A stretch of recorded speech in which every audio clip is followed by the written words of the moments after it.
Subscribe कीजिए हमारे YouTube channel नाते रजा को और बेल आइकन को प्रेस कीजिए, जिससे आपको हर रोज न्यू वीडियो की नोटिफिकेशन। अल्लाह ने पूरे कुरान में कमोबेश 700 मरतबा नमाज का हुक्म अता फरमाया।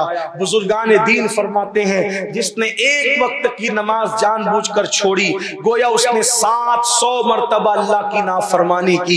अल्लाह के रसूल अलैहिस्सलाम फरमाते हैं जो जानबूझ के नमाज छोड़ दे क़यामत के दिन उसके साथ मेरा कोई वादा नहीं है। आका अलैहिस्सलाम इरशाद फरमाते हैं बेनमाजी क़यामत के दिन फिरौन के साथ उठेगा, हामान के साथ उठेगा और इब्ने खलफ के साथ उठेगा जिसको रसूलुल्लाह ने कत्ल किया। पूरी कायनात में एक ही बंदा है जिसको हुजूर ने मार डाला। हुजूर के हाथ से एक ही आदमी कत्ल हुआ, वो इब्ने खलफ, वही कत्ल हुआ। लेकिन ये बात भी बता दूं, लोग कत्ल करते हैं तो गर्दन काटते हैं, छोरा भूखते हैं, पेट में करते हैं। हुजूर ने उसको कत्ल भी किया तो शान रहमतुल्लिल आलमीनी को सामने रखते हुए कत्ल किया। अब वो भी उसी की शामत आई थी। वो हुजूर के सामने आके कहता था अगर तुम हक पर हो तो तुम मुझे कत्ल करोगे और मैं हक पे हो तो तुम्हें कत्ल करूंगा। जब उसने आकर इतनी बड़ी बात कह दी तब बनता क्या था, हक का क्या तकाजा था, कौन कत्ल करे, कौन कत्ल करे? हुजूर ही हक थे। हक पर क्या थे? वो सरापा हक थे। हक्कानियत उन्हीं की तरफ थी, बल्कि वो तो हक थे और हक्कानियत पर थे। उन्होंने तो दुआ दे दी अल्लाह अली जिधर जिधर जाए हक भी उधर उधर जाए। वो जिसको दुआ दे दे उसके साथ हक हो जाए। यहाँ हक से मुराद जाते बारी नहीं है, यहाँ हक से मुराद सच्चाई है। इसका ख्याल करें। तो क्या कर रहा था उसने कहा अगर मैं हक हो तो तुम्हें कत्ल करूंगा, तुम हक हो तो मुझे कत्ल। तो हुजूर ही हक पर थे। अब कत्ल किसने करना था? हुजूर ने। तो हुजूर ने क्या किया?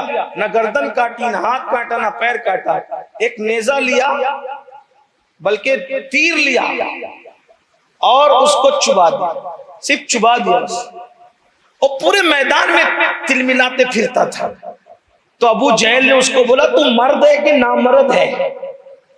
उन्होंने एक नेजा तीर चुबोया और तू इतना चिल्ला पुकार कर रहा है?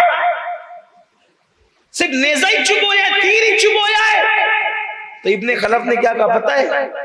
तुझे चुबोते तो पता चलता कि चुबोया किसने है। वल्लाह उन्होंने तो तीर चुबोया है, वो ऐसे हैं अगर थूक देते तो भी मैं मर जाता। दुश्मन भी उनकी ताकत कहते हैं। तो लेकिन बहरहाल हुजूर अलैहिस्सलाम ने एक ही इंसान को कत्ल किया, इब्ने खलफ, ठीक। और बेनमाजी किसके साथ उठेगा? फिरौन, हामान और इब्ने खलफ के साथ। अब बताओ जब ऐसों के साथ उठेगा तो उसका अंजाम क्या?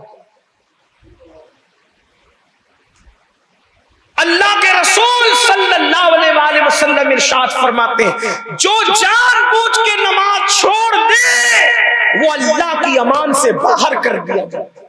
अल्लाह अमान की चादर उससे हटा लेता है।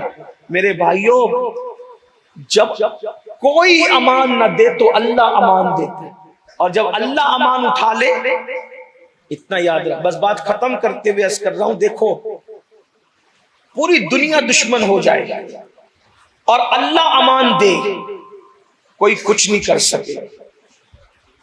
और अगर अल्लाह अमान उठा ले और पूरी दुनिया दोस्त हो जाए, कोई इज्जत नहीं। देखो पूरा मक्का दुश्मन है, तवज्जो है, पूरा मक्का दुश्मन है। अल्लाह का वादा है हम बचाएंगे। दो हस्तियां गार में बैठी, दुश्मन ढूंढने आ रहा है। बचाया किससे? फौज से, लश्कर से नहीं।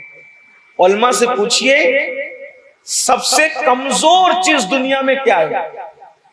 कुरान ने कहा तारे अनकबूत से कमजोर दुनिया में कोई चीज नहीं है।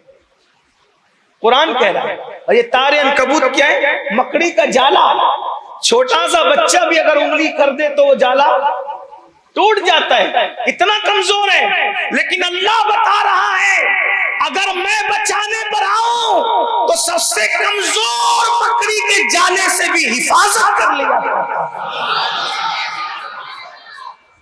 जो चीज मेरी अमान में होगी मैं उसको बचा लूंगा। और एक बात याद रखना, जो चीज अल्लाह की अमान में दे दी जाती है उसको कभी खतरा नहीं। आज जो हमें खतरा है ना, हदीस, जिसने जानबूझ के नमाज छोड़ी अल्लाह अमान की चादर हटा लेते।